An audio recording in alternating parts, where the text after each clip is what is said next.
സമയത്ത് EMI അടച്ചില്ലെങ്കിൽ ഇനി മുതൽ നിങ്ങളുടെ ഫോൺ ലോക്ക് ആയേക്കും. വായ്പയെടുത്ത് തിരിച്ചടയ്ക്കുന്നതിൽ വീഴ്ച വരുത്തുന്നവരുടെ മൊബൈൽ ഫോണുകൾ റിമോട്ട് സംവിധാനത്തിലൂടെ ലോക്ക് ചെയ്യാൻ വായ്പാദാതാക്കൾക്ക് അധികാരം നൽകുന്ന ശുപാർശ റിസർവ് ബാങ്കിന്റെ പരിഗണനയിലാണ്. RBI നീക്കം ഉപയോക്താക്കളുടെ അവകാശങ്ങളുടെ ലംഘനമാണോ? നിങ്ങളുടെ അഭിപ്രായം എന്താണ്?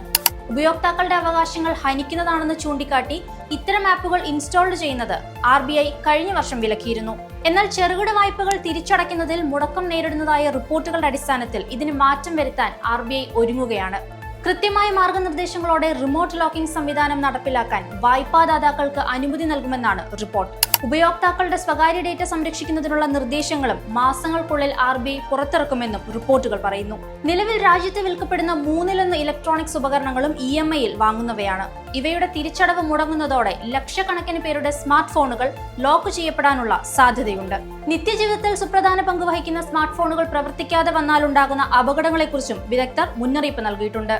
ബജാജ് ഫിനാൻസ്, ചോളമണ്ഡലം ഫിനാൻസ് പോലുള്ള വായ്പാദാതാക്കൾക്ക് ഈ നീക്കം ഗുണം ചെയ്യുമെന്നാണ് കരുതുന്നത്.